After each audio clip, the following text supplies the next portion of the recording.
নমস্কাৰ, এই মুহূৰ্তত সমূহ অসমবাসীৰ বাবে দিবলৈ লৈছোঁ পুৱাৰ কেইবাটাও গুৰুত্বপূৰ্ণ খবৰ। ইতিমধ্যে ৰাজ্যৰ বিভিন্ন প্ৰান্তৰ পৰা ওলাই পৰিছে গুৰুত্বপূৰ্ণ খবৰসমূহ। আমি প্ৰত্যেকটো গুৰুত্বপূৰ্ণ খবৰে দৰ্শকসকলৰ বাবে জনাবলৈ যত্ন কৰিম। আজি হৈছে 18 আগষ্ট আৰু 18 আগষ্ট পুৱাৰ প্ৰথম নম্বৰ গুৰুত্বপূৰ্ণ খবৰটো হৈছে এটা ডাঙৰ ৰাজনৈতিক খবৰ। মিয়া ৰাজ্যত চলি আছে উচ্ছেদ অভিযান আৰু লগতে চলি আছে মিয়া বিৰোধী অভিযান আৰু তাৰ মাজতে আহি পৰিছে মিয়াক লৈ এটা ডাঙৰ খবৰ। মিয়া শব্দটো এটা ৰাজনৈতিক শব্দ। এই মুহূৰ্তত জনাই আছো এটা খুবেই গুৰুত্বপূৰ্ণ খবৰ। মিয়াৰ পৰিৱৰ্তে অবৈধ দখলকাৰী হ'ব লাগে। দল সংগঠনে বিদেশী বুলি চিনাক্ত কৰাৰ অধিকাৰ নাই। চৰকাৰেহে এইসকল বিদেশীক বিচাৰি উলিয়াব লাগে। অবৈধ বেদখলকাৰী যদি হয় তেন্তে কিয় সংস্থাপন দিয়া নাই? এইবাৰ চৰকাৰক প্ৰশ্ন কৰিছে একাংশ দল সংগঠনৰ নেতাই। যদি অবৈধ বেদখলকাৰী হয় তেন্তে চৰকাৰে কিয় সংস্থাপন দিছে? অসমখন দ্বিতীয়খন ত্ৰিপুৰা, দ্বিতীয়খন কাশ্মীৰ কৰিবলৈ বিচৰা নাই। এই মন্তব্য কৰিছে অসম জাতীয়তাবাদী যুৱ পৰিষদৰ নেতা। দিবলৈ লৈছো পুৱাৰ দ্বিতীয় নম্বৰ গুৰুত্বপূৰ্ণ খবৰটো। আমাৰ দ্বিতীয় নম্বৰ গুৰুত্বপূৰ্ণ খবৰটো হৈছে যদি প্ৰমাণ আছে 7 দিনৰ ভিতৰত শপতনামা দাখিল কৰক কংগ্ৰেছে, অন্যথা দেশক ক্ষমা খোজক। ফলাফলৰ পিছতহে কিয় ভোটাৰ তালিকাত ত্ৰুটি পায় কংগ্ৰেছে। এই মুহূৰ্তত জনাই আছো আমাৰ দ্বিতীয় নম্বৰ বিগ পলিটিকেল আপডেটটো। ৰাহুল গান্ধীয়ে অনাভোট চুৰিৰ অভিযোগৰ সম্পৰ্কে ৰাহুল গান্ধীক উভতি ধৰিলে নিৰ্বাচন আয়োগে। শপতনামা দাখিলৰ বাবে নিৰ্বাচন আয়োগে 7 দিনৰ সময়সীমা বান্ধি দিলে সাংসদ ৰাহুল গান্ধীক। যদি প্ৰমাণ আছে 7 দিনৰ ভিতৰত শপতনামা দাখিল কৰক।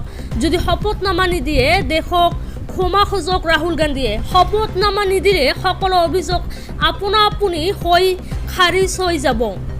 ৰাহুল গান্ধীক পুনৰবাৰ শপতনামা যোগে অভিযোগ দাখিলৰ আহ্বান। ভোটাৰ তালিকাত এজন ব্যক্তিৰ দুবাৰ নাম থাকিলেও দিব নোৱাৰে দুবাৰকৈ ভোট। ভোটাৰক এনেকৈ অপৰাধী সজাব দিব নোৱাৰি। ভোটাৰক অপৰাধী সজালে নিৰ্বাচন আয়োগ বহি নাথাকে। মহাৰাষ্ট্ৰৰ ভোটাৰ তালিকাৰ প্ৰকাশৰ সময়তে কিয় আপত্তি নকৰিলে? নিৰ্বাচনৰ ফলাফলৰ পিছতহে কিয় মনত পৰিল? এজনৰ ভোটাৰৰ নাম প্ৰমাণ সহকাৰে নিৰ্বাচন আয়োগক দিব নোৱাৰিলে।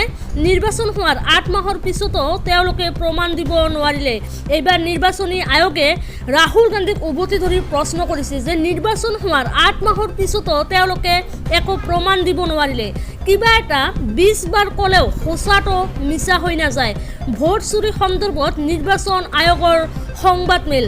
ৰাহুল গান্ধীয়ে অনা ভোট চুৰিৰ অভিযোগৰ সম্পৰ্কে ৰাহুল গান্ধীক উভতি ধৰিলে এইবাৰ নিৰ্বাচন আয়োগ। দিবলৈ লৈছো পুৱাৰ তৃতীয় নম্বৰ গুৰুত্বপূৰ্ণ খবৰটো। আমাৰ তৃতীয় নম্বৰ গুৰুত্বপূৰ্ণ খবৰটো হৈছে কঠোৰ হৈছে ন্যায়ালয়।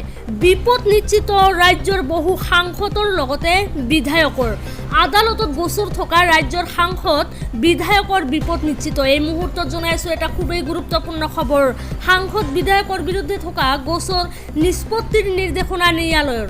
ৰাজ্যৰ বহু জিলা আদালতত সাংসদ বিধায়কৰ বিৰুদ্ধে আছে সৰ্বাধিক গোচৰ। নিষ্পত্তি নোহোৱা ফৌজদাৰী গোচৰৰ চৰকাৰক ৰোড মেপ বিচাৰি নিৰ্দেশনা। দীৰ্ঘ সময়ে নোহোৱা গোচৰক লৈ চৰকাৰৰ পৰা ৰোড মেপ বিচাৰিলে ন্যায়ালয়ে। CBI আদালত গোচৰ দুটাৰ তথ্য লাগে গুৱাহাটী উচ্চ ন্যায়ালয়ক। গোচৰৰ তথ্য ল'বলৈ পঞ্জীয়কক নিৰ্দেশ গুৱাহাটী উচ্চ ন্যায়ালয়ৰ।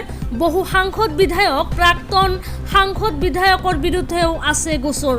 আদালতত গোচৰ থকা ৰাজ্যৰ সাংসদ বিধায়কৰ বিপদ দিবলৈ লৈছো চতুৰ্থ নম্বৰ গুৰুত্বপূৰ্ণ খবৰটো। আমাৰ চতুৰ্থ নম্বৰ গুৰুত্বপূৰ্ণ খবৰটো হৈছে কেনেকৈ ভোট চুৰি কৰি জয়ী হয় নিৰ্বাচনত। ভোটাৰ অধিকাৰ যাত্ৰাত ৰাহুল গান্ধীৰ গৰ্জন। বিহাৰত ভোটাৰ অধিকাৰ যাত্ৰাত ভোট চুৰিক লৈ সোচ্চাৰ ৰাহুল গান্ধী।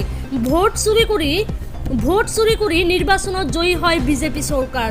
মহাৰাষ্ট্ৰত যাদু কৰি 1 কোটি নতুন ভোটাৰ সৃষ্টি কৰিছে বিজেপিয়ে। য'ত নতুন ভোটাৰ সৃষ্টি কৰিছে তাতেই জয়ী হয় বিজেপিয়ে। আৰু এই মন্তব্য কৰিছে সাংসদ ৰাহুল গান্ধীয়ে। কৰ্ণাটকত 1 লাখ ভোট চুৰ কৰি এখন লোকসভা আসনত জয়ী হৈছে বিজেপি। প্ৰতিখন লোকসভা আৰু বিধানসভা আসনত ভোট চুৰি কৰি দখল কৰিছে বিজেপিয়ে। বিহাৰত আমি বিজেপিক ভোট চুৰি কৰি জয়ী হ'ব নিদিওঁ। বিহাৰত ভোটাৰ অধিকাৰ যাত্ৰাত ভোট চুৰিক লৈ খোচাৰ হৈছে ৰাহুল গান্ধী। দিবলৈ লৈছোঁ ৫ম নম্বৰ গুৰুত্বপূৰ্ণ খবৰটো। আমাৰ ৫ম নম্বৰ গুৰুত্বপূৰ্ণ খবৰটো হৈছে নথি পত্ৰ সঠিক থাকিলে জোৰ কৰি চলাব নোৱাৰিব উচ্ছেদ অভিযান, কিন্তু নিয়ম অনুসৰি প্ৰশাসনে উচ্ছেদ চলাবই। এই মুহূৰ্তত জনাই আছোঁ ৰাজ্যবাসীৰ বাবে এটা খুবেই গুৰুত্বপূৰ্ণ খবৰ। নথি পত্ৰ সঠিক থাকিলে জোৰ কৰি চলাব নোৱাৰিব উচ্ছেদ, কিন্তু নিয়ম অনুসৰি প্ৰশাসনে উচ্ছেদ চলাবই। সকলো অনুসন্ধান কৰিহে বেদখলকাৰীক জাননী দিয়া হয়। বেদখল কৰি থকা চৰকাৰী ভূমিৰ পৰা নিজেই আঁতৰি যাব লাগে বেদখলকাৰীয়ে। চৰকাৰী ভূমি বেদখলমুক্ত নকৰিলে উচ্ছেদ কৰিবলৈ বাধ্য প্ৰশাসন। জুৰিয়াৰ কেন্দুগুৰিৰ জমিয়ত উলেমাৰ অনুষ্ঠানত এই মন্তব্য নগাঁও জিলা আয়ুক্ত দেৱাশিষ শৰ্মাৰ। নথি পত্ৰ সঠিক থাকিলে জোৰ কৰি চলাব নোৱাৰিব উচ্ছেদ, কিন্তু নিয়ম অনুসৰি প্ৰশাসনে উচ্ছেদ চলাবই। দিবলৈ লৈছোঁ পুৱাৰ শেষৰ গুৰুত্বপূৰ্ণ খবৰটো। আমাৰ শেষৰ গুৰুত্বপূৰ্ণ খবৰটো হৈছে মুখ্যমন্ত্ৰীয়ে ঘূৰাই দিব লাগিব আত্মসন্মান। কেব চালকে ল'ব ৪৮ ঘণ্টাৰ চকা বন্ধ। মুখ্যমন্ত্ৰীৰ মন্তব্যৰ বিৰোধিতাৰে কেব চালকে ল'ব চকা বন্ধ কাৰ্যসূচী। ৪৮ ঘণ্টাৰ বাবে চকা বন্ধৰ কাৰ্যসূচী ল'ব কেব চালকে। মুখ্যমন্ত্ৰীৰ বিৰুদ্ধে জাঙুৰ খাই উঠিছে কেব চালক সন্থা। তিনিটাকৈ সংগঠনে সম্বোধন কৰিছে সংবাদমেল। মুখ্যমন্ত্ৰীৰ মন্তব্যই কেব চালকসকলৰ মনত দুখ দিছে। মুখ্যমন্ত্ৰীৰ মন্তব্যৰ বাবে ৰাইজ আমাক সন্দেহৰ দৃষ্টিৰে চাব। শীঘ্ৰেই কেব চালকৰ বিৰুদ্ধে কৰা মন্তব্য উঠাই লওক মুখ্যমন্ত্ৰীয়ে। যদি অচিনাকি কেব চালক আছে তাক চিনাক্ত কৰক অসমৰ মুখ্যমন্ত্ৰীগৰাকীয়ে। যদি অচিনাকিয়েই তেনেহ'লে কিয় চৰকাৰে দিছে অনুজ্ঞাপত্ৰ? অচিনাকিক অনুজ্ঞাপত্ৰ দি ব্যৰ্থতা উদঙাইছে চৰকাৰখনে। কেব চালকক আত্মসন্মান ঘূৰাই নিদিলে লোৱা হ'ব বৃহৎ প্ৰতিবাদী কাৰ্যসূচী। প্ৰতিবাদৰ ভাষা বুজি নাপালে পৰৱৰ্তী সময়ত লোৱা হ'ব ৪৮ ঘণ্টাৰ চকা বন্ধ। মটৰ শ্ৰমিক সন্থাই সমৰ্থন কৰিব চকা বন্ধৰ কাৰ্যসূচীত। দিল্লীৰ যন্তৰ মন্তৰতো প্ৰতিবাদ কৰাৰ হুংকাৰ কেব চালকৰ। স্বাধীনতা দিৱসৰ দিনাই অচিনাকি কেব চালকক লৈ মন্তব্য কৰিছিল অসমৰ মুখ্যমন্ত্ৰীগৰাকীয়ে। মুখ্যমন্ত্ৰীৰ মন্তব্যৰ বিৰোধিতাৰে কেব চালকে ল'ব চকা বন্ধৰ কাৰ্যসূচী। ৪৮ ঘণ্টাৰ বাবে চকা বন্ধৰ কাৰ্যসূচী ল'ব কেব চালকে।